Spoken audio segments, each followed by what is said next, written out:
السلام عليكم يا جماعة، تحية كبيرة لكم متابعي قناتي على اليوتيوب.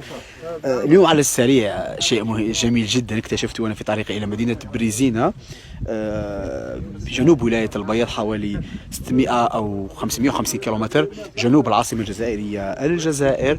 والآن في سد بريزينا كما تشاهدون خلفي، ما شاء الله.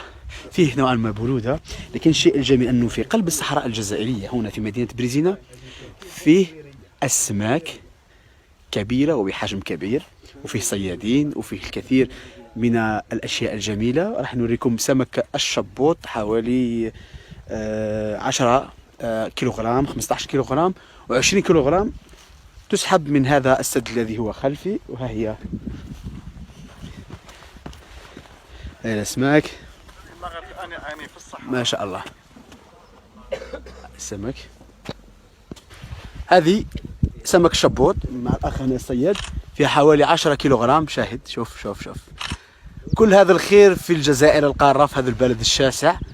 في كل منطقة نشوفوها فيها أشياء جميلة وغريبة، والغريب اليوم هو في بريزينا كاين الحوت هذا بهذا الحجم الكبير. الله يبارك، الله يبارك، ما شاء الله. وهذا صاحب الفم الكبير، لو غران بوش. غران بوش.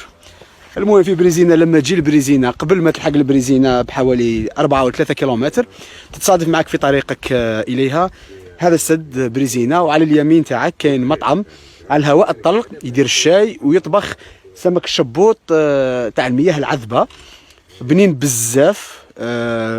يمكنكم تشوفوه سواء في الطريق تاعكم هنا لبريزينا، تشوفوا للصيد وحتى تشوفوا وتذوقوا طبق جميل هنا تاع سمك الشبوط في بريزينا. ماناش في بني صاف، ماناش في القاله، ماناش في شرشال، رانا في قلب الصحراء الجزائريه في ولايه البيض بالتحديد في مدينه بريزينا.